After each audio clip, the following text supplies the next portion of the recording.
Merci de votre fidélité au rendez-vous de l'information sur l'ORTB. Mesdames, Messieurs, bonjour.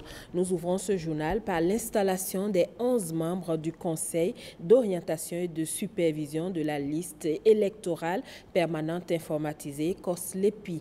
La cérémonie d'installation s'est déroulée hier à la Cour constitutionnelle à Cotonou. Le compte rendu avec Abia Toumarou et Ramatou Lawane. Cette cérémonie de prestation de serment consacre l'installation officielle des nouveaux membres du Conseil d'orientation et de supervision de la liste électorale permanente informatisée COSLEPI. Prestation de serment qui s'est déroulée devant les 7 sages de la Cour constitutionnelle.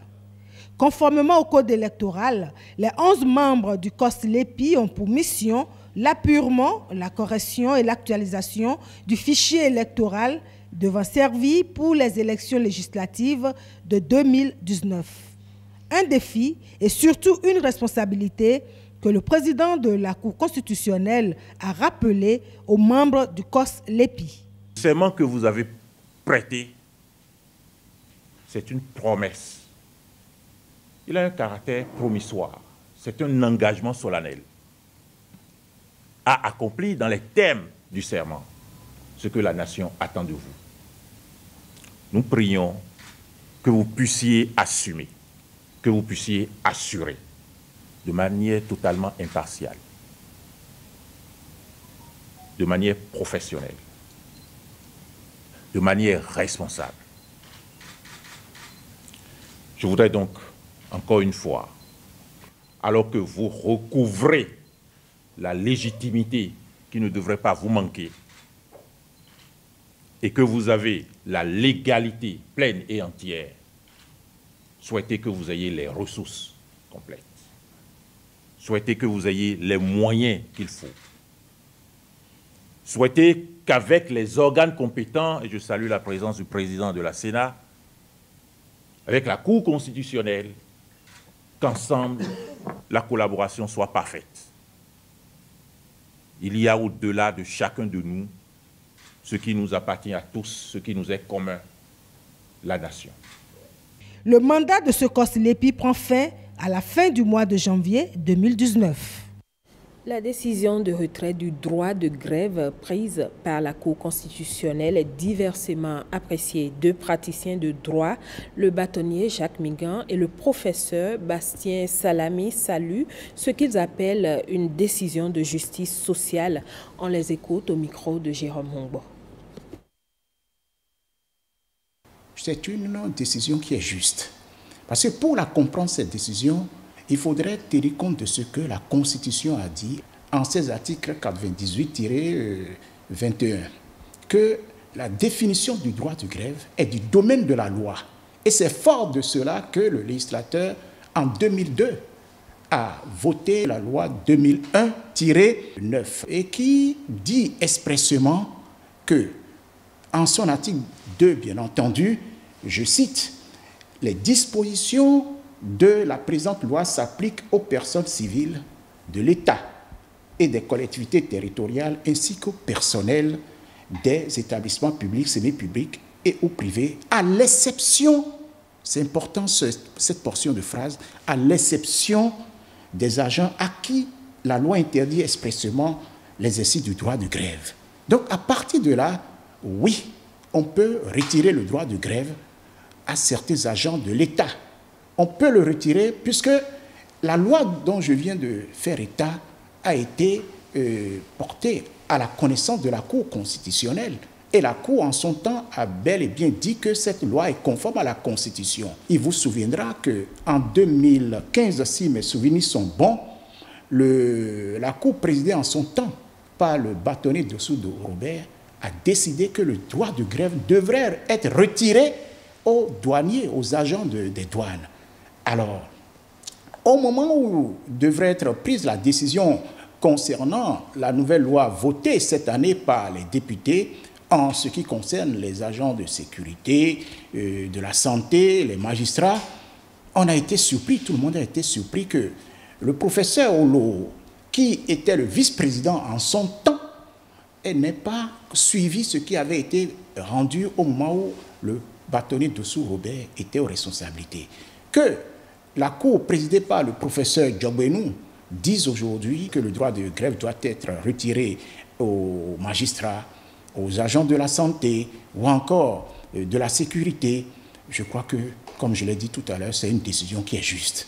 Elle est juste, surtout quand on tient compte de la motivation de la décision rendue.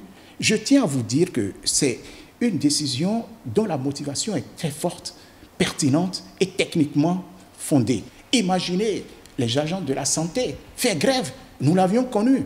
Les morts, c'est parce que les uns et les autres n'ont pas eu les statistiques pour comprendre les morts qu'on a eues lorsque les agents de la santé ont fait grève tout récemment, sans service minimum, alors qu'à l'époque, le service minimum était prévu.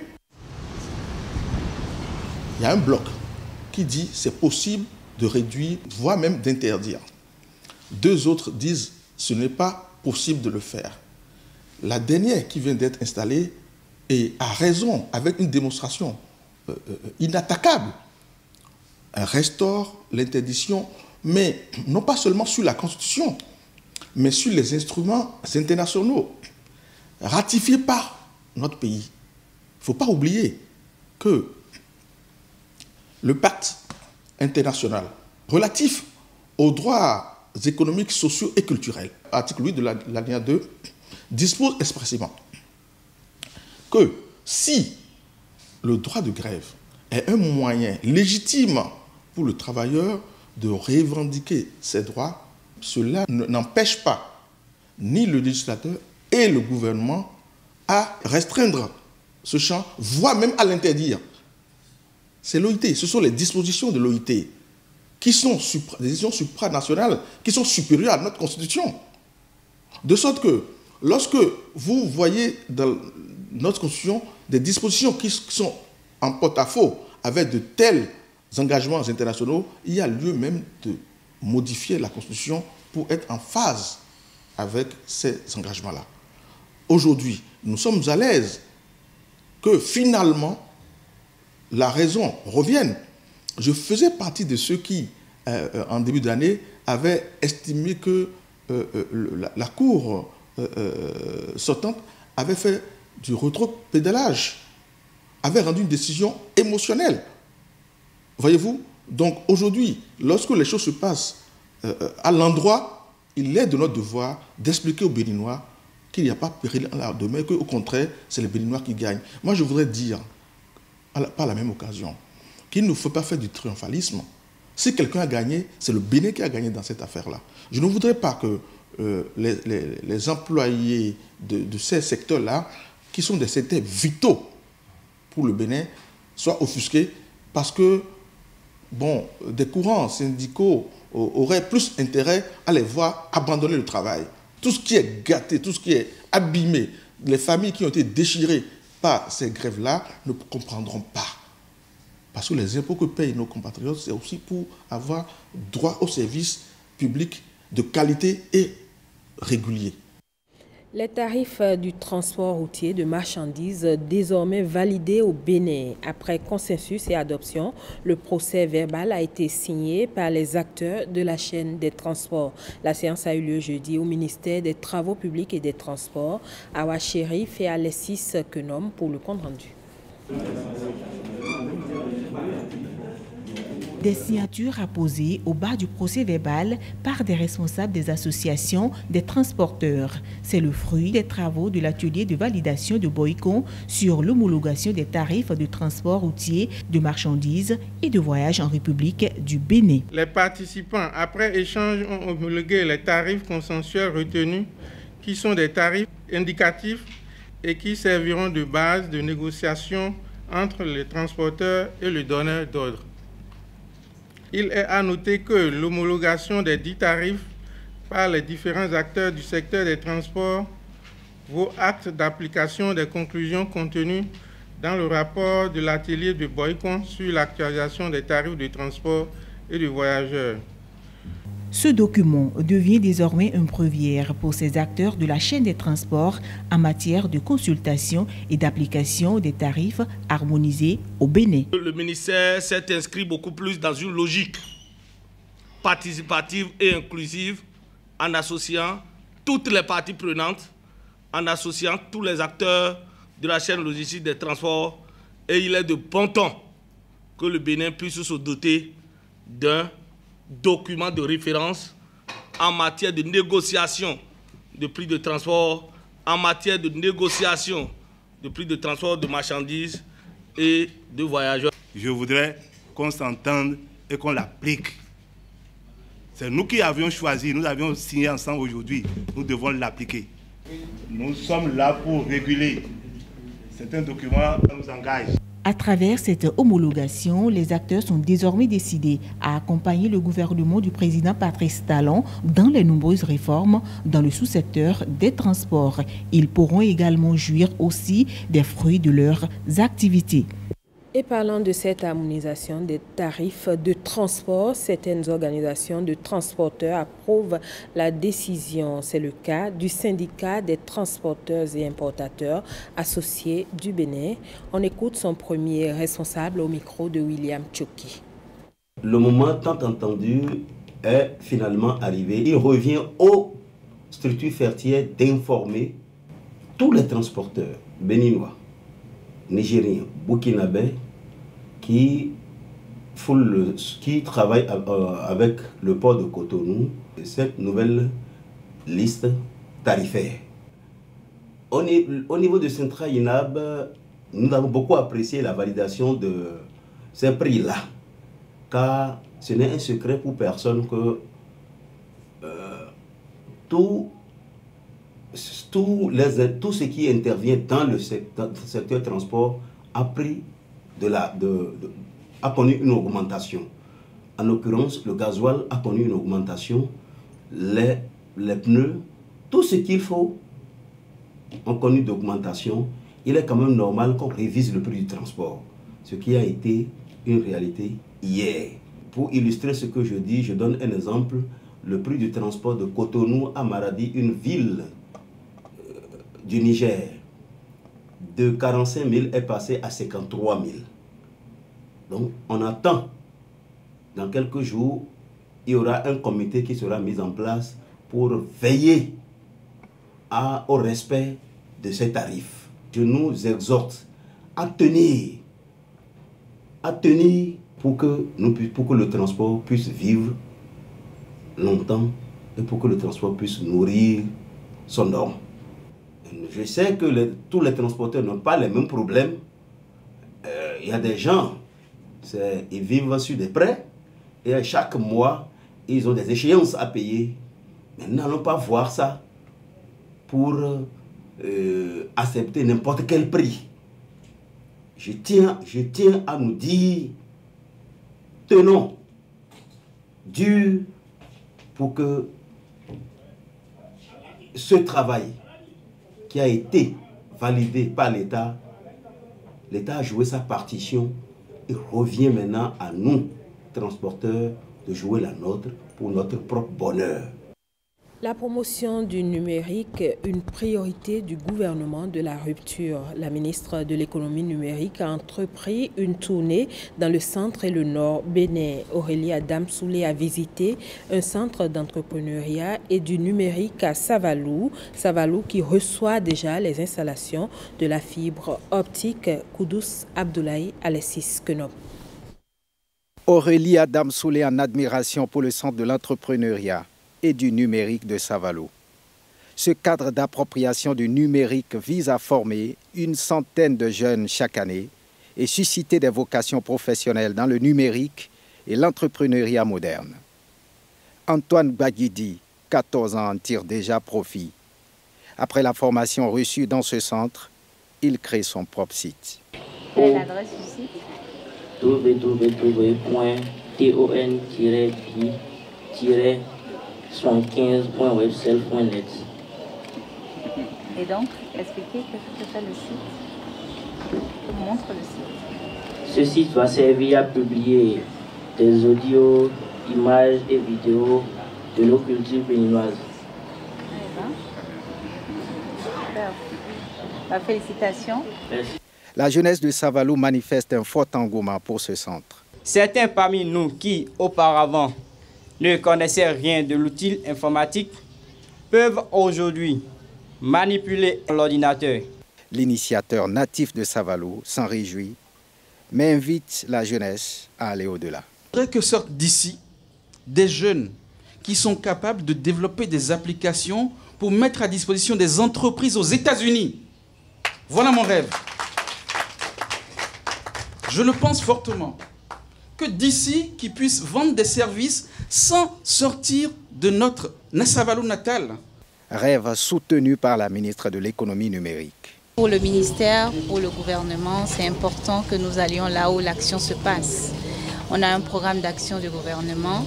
Nous voulons aller là où l'action justement se déroule. Et vous savez qu'au nombre de nos projets phares, nous avons le projet donc, de développement de l'écosystème numérique. Et qui dit développement de l'écosystème dit un endroit pour développer cet écosystème. Et c'est ce que fait ce centre qui forme des jeunes, qui leur permet d'avoir accès à l'outil informatique, à Internet aussi, et à apprendre de cet outil à créer de la valeur et de la richesse. C'est bien évidemment que ce centre serve, disons, de référence à la réplication pour d'autres centres dans le pays. Et je suis sûre que la Fondation a déjà pensé à cela. Et au niveau du ministère de l'économie numérique, nous avons des actions justement de promotion, de mise en avant de ce genre de centre, de mise en relation avec des partenaires justement qui participent au développement de l'écosystème numérique. En amont, le déploiement de la fibre optique à travers le territoire national. Le projet avance à une vitesse de croisière en direction de Savalo. Donc, nous avons vu tout à l'heure que la section aérienne donc, entre Dassa et Savalo a suffisamment évolué. Et comme vous le voyez aussi, cela permet justement de pouvoir venir au plus près des populations, donner la possibilité de se connecter à cette fibre et obtenir le haut et très haut débit. C'est l'espoir que nourrit le personnel de la radio communautaire et associative de Tchéti, également préoccupé par les implications du numérique. La ministre de l'économie numérique est allée rassurer ses professionnels du soutien de son ministère. Mais avant, Aurélie Adamsolé s'est rendue au palais de Savalo pour recevoir les bénédictions du roi. Pour la qualité de femme que vous êtes, et je crois bien que ce n'est pas pour rien qu'on vous a mis à la tête de ce secteur. Donc, je remercie le chef de l'État pour ce bon choix. Dieu, le Créateur, va vous protéger dans votre mission.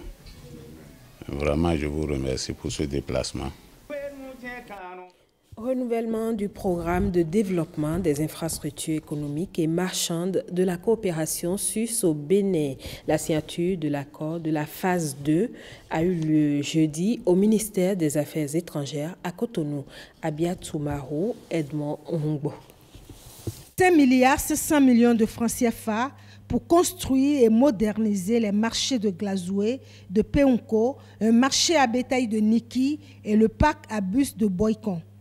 Cette signature d'accord entre le Bénin et la Suisse consacre la phase 2 du programme de développement des infrastructures économiques et marchandes, financé par la Suisse au Bénin. La phase 2 du PDM, objet du présent accord que nous venons de signer, contribue directement aux stratégies du pays, soit le plan d'action du gouvernement, le PAG, le plan stratégique de développement du secteur agricole 2017-2025, le PSDSA, et la politique nationale de décentralisation et de déconcentration, la PONADEC.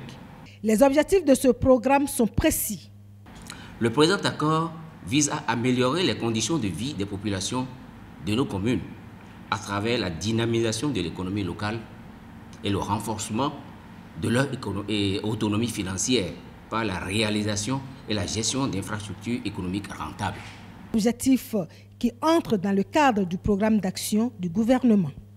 Le gouvernement retire à la CAME son agrément. Le retrait de cet agrément à la centrale d'achat des médicaments essentiels et consommables médicaux n'est pas synonyme de fermeture de l'unité. Le ministre de la Santé et son collègue de la Justice ont animé un point de presse pour rassurer l'opinion publique. Sérénité affichée du ministre de la Santé aux côtés de son collègue de la Justice. Benjamin Humpati édifie d'entrée l'opinion sur les tenants et aboutissants du retrait de l'agrément par le gouvernement à la CAME, la centrale d'achat des médicaments essentiels et consommables médicaux. Le gouvernement a confié la vie de nos concitoyens à travers la convention qui existe entre lui et la centrale d'achat, la vie donc de nos concitoyens à cette centrale. Et donc, de fait, au vu de la crise, le gouvernement a eu à dénoncer cette convention pour permettre de repartir sur de nouvelles bases. Nouvelles bases qui seront définies par les travaux de la commission de réforme du sous-secteur qui a été mise en place. Donc, je suis le président et le ministre de la Justice et de la Législation, Garde des Sceaux, est le vice-président. Le ministre de la Santé clarifie les implications de la dénonciation de cette convention par le gouvernement. Cette dénonciation de convention ne signifie pas que la centrale d'achat des médicaments essentiels a disparu. Ça ne signifie pas non plus qu'il y a une cessation de la cession des médicaments. Je voudrais insister là-dessus. Nous avons donc convoqué une assemblée générale qui est en cours présentement et qui va définir les bases sur lesquelles désormais le gouvernement et la centrale d'achat des médicaments essentiels vont travailler pour assurer à la population l'offre de produits de santé de qualité. Et ces mises en garde du ministre de la Justice contre les auteurs de certaines allégations divulguées sur les réseaux sociaux. S'agissant des informations qui circulent sur Internet, il faut bien que les gens fassent attention. Parce que dire que la CAME nous fournit des médicaments est une fausse nouvelle. Nous avons un code du numérique qui réprime toutes les informations qui sont colportées et qui sont mensongères. Si donc quelqu'un se permet de divulguer, de diffuser ou d'annoncer une fausse nouvelle, cette personne-là se met sous le coup de la main. Elle sera retracée, identifiée et réprimée. Toutes les décisions ont été prises. Il n'y aura pas de pénurie de médicaments dans les établissements d'information sanitaire. Vous devez donc pouvoir rassurer avec les populations que le gouvernement, en toute responsabilité, en prenant la mesure de retrait de l'agrément, a pensé à prendre des dispositions subtiles pour permettre l'approvisionnement continu des formations sanitaires. Je voudrais également lancer un appel aux fournisseurs de la centrale d'achat des médicaments essentiels par rapport au fait que la dénonciation de la convention ne signifie pas la cessation des activités de la centrale d'achat des médicaments essentiels. Les discussions sont en cours et vont, je pense bien, aboutir à de nouvelles bases qui vont permettre d'assurer une meilleure, je dirais, qualité de service. Meilleure qualité de service pour davantage assurer les médicaments de qualité aux Béninois. Décision du gouvernement de suspendre la société chinoise Yuken International. C'est une usine qui produit de l'alcool à Logozoré dans la commune de Savalou avec une pollution très avancée de l'environnement. Le reportage avec William Tchoki. Le stockage, la manipulation et l'évacuation des déchets toxiques ou polluants provenant des usines installées sur le territoire national sont réglementés par la loi. Une disposition forte contenue dans la loi fondamentale béninoise en son article 28. Une disposition pourtant bafouée depuis plus de 10 ans par la société Yuken International, une unité de fabrication d'alcool à base de manioc, c'est à Logozoré, dans la commune de Savalou. Elle a démarré ses activités en 2003 dans le cadre de l'appui du gouvernement chinois au projet de développement de la filière du manioc qui a été initié par notre pays en 2001. Ce projet de fabrication d'alcool à base de cossettes de manioc n'a pas été soumis à l'étude d'impact environnemental et social. L'activité principale de cette usine est la transformation de cossettes de manioc en alcool avec l'ajout de quelques enzymes et levures dont il nous est difficile pour le moment de connaître la nature exacte, puisque les promoteurs ne nous ont pas laissé la main. Le constat est que cette usine a des effets néfastes sur l'environnement. Près de 2 décennies de calvaire pour les populations vivant aux alentours de la rivière Clou, ce plan d'eau qui reçoit la quasi-totalité des déchets et des eaux usées provenant de cette unité de production. Il a l'absence fiable de système fiable de traitement des eaux usées industrielles, absence de dispositifs pour lutter contre des incendies. La rivière Clou reçoit des déchets de l'usine sans traitement initial, eaux usées et autres. Il a absence en gros d'un traitement d'une usine, d'un système de traitement des eaux usées. Pollution atmosphérique, mauvaise gestion des résidus de cossette de manioc, absence d'un système de traitement des eaux usées, le ministère du cadre de vie, après plusieurs plaintes des populations, monte enfin au créneau pour faire part des dispositions prises. En juillet 2013, il a eu l'audit environnemental de la dite usine et les conclusions ont révélé l'existence de problèmes environnementaux et sociaux graves.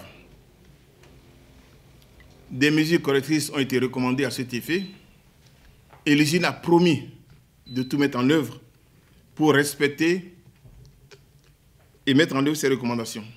En octobre 2017, étant donné qu'on a remarqué qu'il y avait non-respect de la mise en œuvre des recommandations, nous avons dépêché encore une mission. Les directions techniques du ministère du cadre de vie ont dépêché une mission pour voir si les recommandations ont été suivies. Malheureusement, l'audit a relevé le même constat que ceux de juillet 2013. À la suite de nombreuses preuves de plaintes que nous avons reçues, il y a eu une rencontre qui a été initiée. Il y a d'abord eu en janvier 2018, le 25 janvier précisément, suite aux plaintes, toujours, une inspection des lieux a été diligentée et les mêmes constats par rapport à la mauvaise gestion des eaux usées ont été faits. L'usine, encore une fois, a pris des engagements pour déclencher la procédure d'obtention de permis de déversement. Pour le cas de cette usine qui a démarré ses activités en 2003, normalement, cette usine devrait réaliser une étude d'impact environnemental et avoir un certificat de conformité environnementale, ce qui n'a pas été le cas. Voilà pourquoi, dès que nous avions appris et on a reçu des plaintes, on les a soumis aux audits, puisqu'on ne peut plus leur demander de réaliser une étude d'impact environnemental pour avoir un certificat de conformité. Donc ça a été rattrapé donc, par des audits et le directeur de l'ABE a cité tous les audits que l'ABE a fait, donc avec des recommandations, mais qui malheureusement n'ont pas été suivis.